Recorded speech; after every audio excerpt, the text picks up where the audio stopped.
আমার মায়ের উপর প্রতিশোধ নেওয়ার জন্য আমার সৎমা আমাকে শারীরিক ও মানসিকভাবে প্রচণ্ড নির্যাতন করতেন। আমার একবার জরুরি ফোন করার ছিল, তাই আমি তড়িঘড়ি করে ফোন বুথে গেলাম। সেটি একটি নির্জন জায়গায়, যেখানে একজন যুবক কথা বলছিল।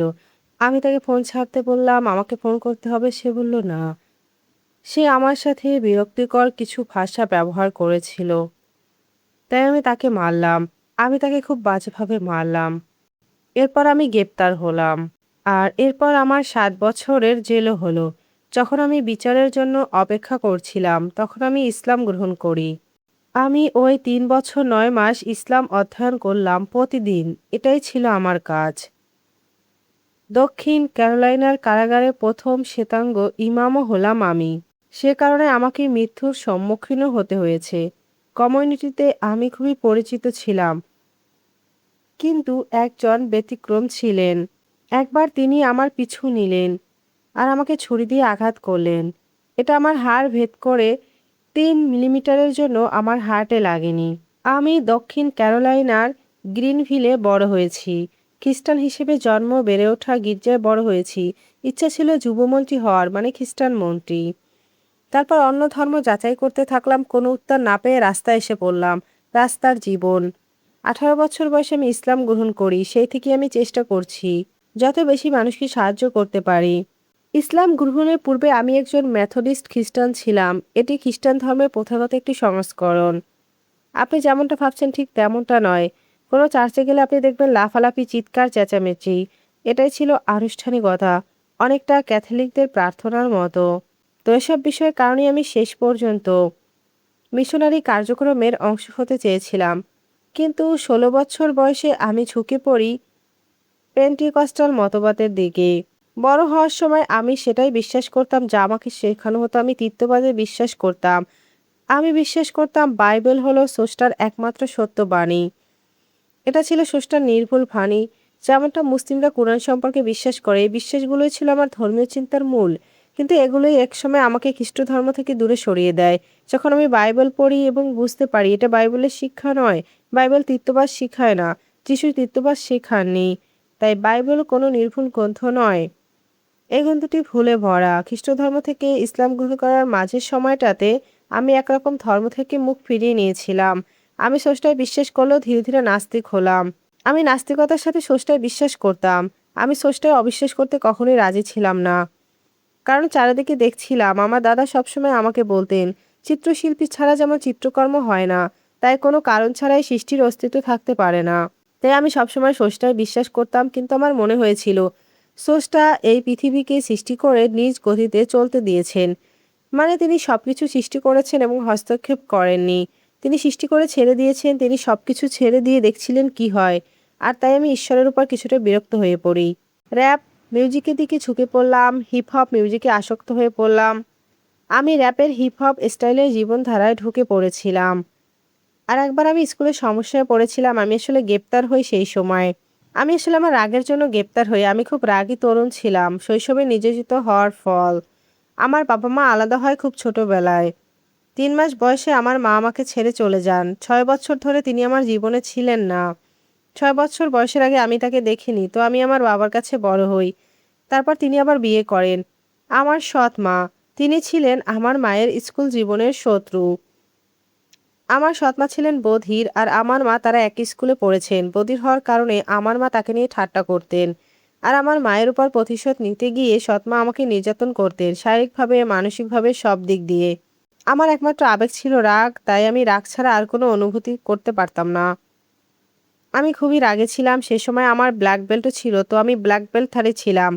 তখনই মার্শাল আর্টে ১ম ব্ল্যাক বেল্ট পেয়েছিলাম। এক রাতে আমরা দক্ষিণ ক্যারোলাইনার ছোট শহর পিকেন্সে আমি মদ্যপ অবস্থায় ছিলাম। আমরা সেই ছোট শহরটির একটা বুথে গেলাম, একদম নির্জন এলাকায়। সেখানে একজন তরুণ কথা বলছিল। আমি তাকে ফোনটি রাখতে বললাম, ইয়ো আমাকে কথা বলতে দাও, এরপর যাকে ইচ্ছা তাকে ফোন করো।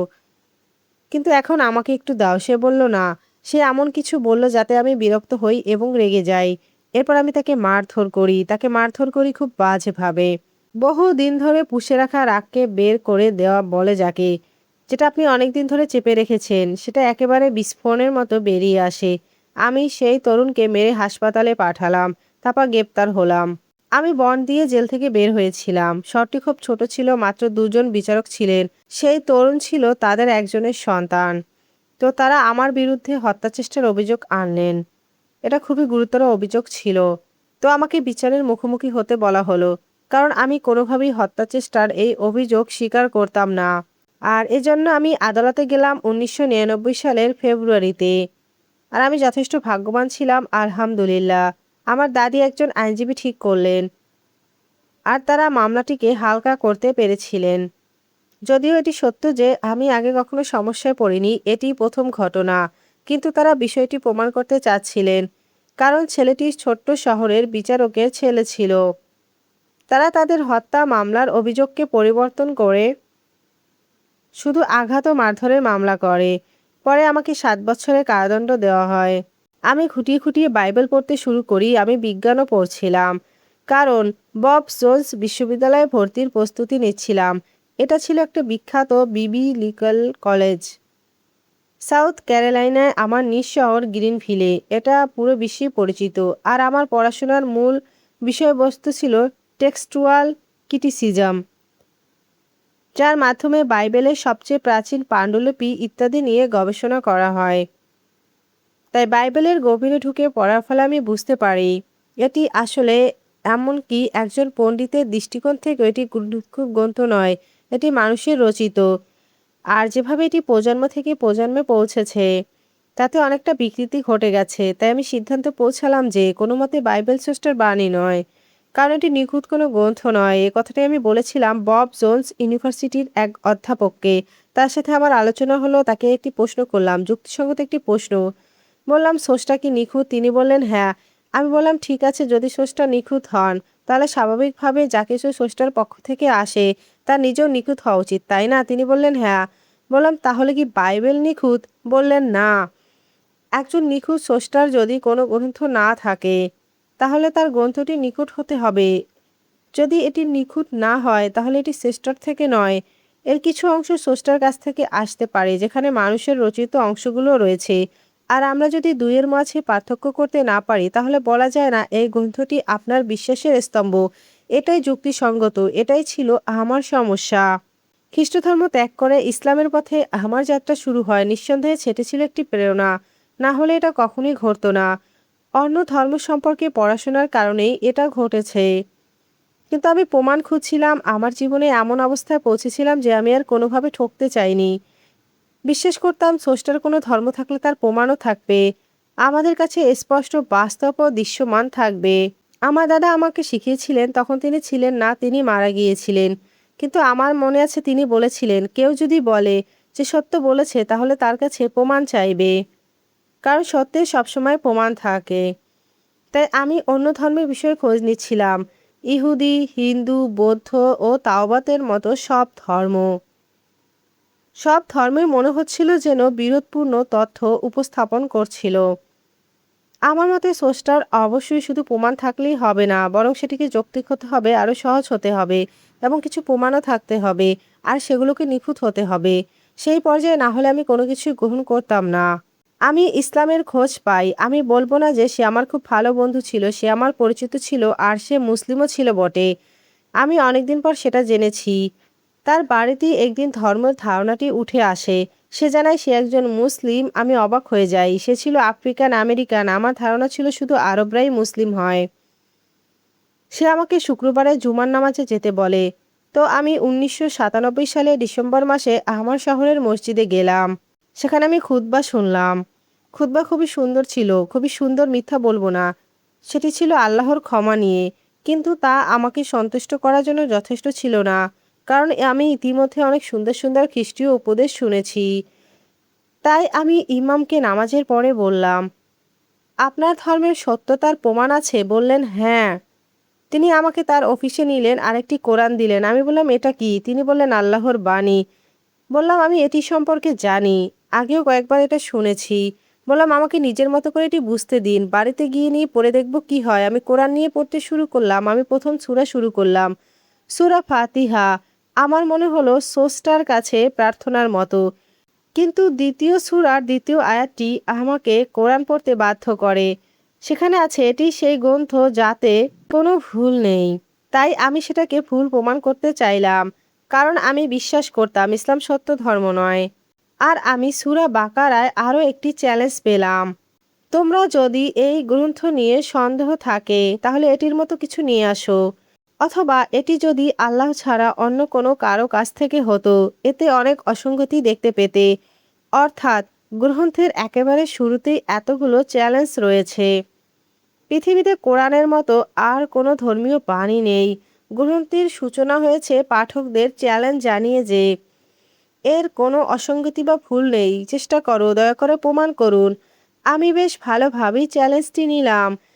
আমি সেই পুরো সপ্তাহটি পৃষ্ঠার পর পৃষ্ঠা কোরআন পড়ে কাটিয়েছি। শুক্রবার সন্ধ্যা থেকে রবিবার, রবিবার কোরআন শেষ করে আমি মুসলিম হয়ে যাই। এমনকি সেই প্রথম পড়াতেও আমি পারিনি। এমনকি আলেমরাও এটি পুরোপুরি বুঝতে পারেন না। আর আমি পড়ছিলাম ইংরেজিতে। এই গ্রন্থতে এমন কিছু নিশ্চয়ই আছে, যার কারণে মনের অজান্তে ভাবলাম এটি সেই গ্রন্থ। এতে নবীদের কথা বলা আছে, কিন্তু বাইবেলের মতো নবীদের নিয়ে আজগুবি কোনো কথা বলা হয়নি। বাইবেলে নবীদের সম্পর্কে আজগুবি সব কাহিনী বর্ণিত আছে। কোরআনে রবের একত্বের কথা বলা আছে।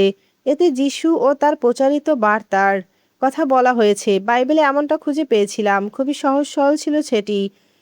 এমন অনেক কিছু আছে যেগুলো আমার ধারণা ছিল না, কিন্তু সেগুলো সত্য।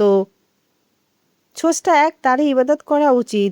বাইবেল থেকে আমার এমনই বিশ্বাস হয়েছিল। খ্রিস্ট ধর্ম নিয়ে অধ্যয়নের সময় আমি প্রায় লোকজনকে বলতাম, ওল্ড টেস্টামেন্টে স্রষ্টা বলেছেন তিনি এক, কোরআনও একই কথা বলছে। যখন আমি শেষের দিকে গেলাম, বলুন তিনি আল্লাহ এক ও অদ্বিতীয়, এটাই সেই গ্রন্থ, সেখানে তো এমনই থাকার কথা ছিল। তাই আমি সোমবার মসজিদে গেলাম এবং মুসলিম হলাম। তারপর শুক্রবার সবার সামনে কালেমা শাহাদাত পড়লাম 1998 সালে ডিসেম্বরে। কালেমা পড়ার সময়ের অনুভূতিকে ভাষায় প্রকাশ করা যায় না। সত্যি বলতে গেলে মানে এমন যে ব্যাখ্যা করা কঠিন। এটি আপনার প্রথম সন্তান জন্ম দেওয়ার মতো আনন্দের। মানে কোনো সত্যিকারের এর উপযুক্ত কোনো শব্দ নেই। আমি যেন আমার গন্তব্য খুঁজে পেলাম। আমার মনে হলো যেন আমার আত্মা বিরাজ করা সেই শূন্যতা যেন পূরণ হয়ে গেছে। কারণ এর আগে আমি অনেক কিছু দিয়ে সেটি পূরণ করতে চাচ্ছিলাম। কিছুদিন খ্রিস্ট ধর্মে ছিলাম, তারপর রাস্তা, পার্টি, এ ধরনের সব কিছু। মানুষকে বোঝাতাম আত্মার সন্তুষ্টির জন্য, কারণ ইসলামবিহীন সব মানুষেরই মনে শূন্যতা থাকে। এটাই আমাদের প্রকৃত অবস্থা।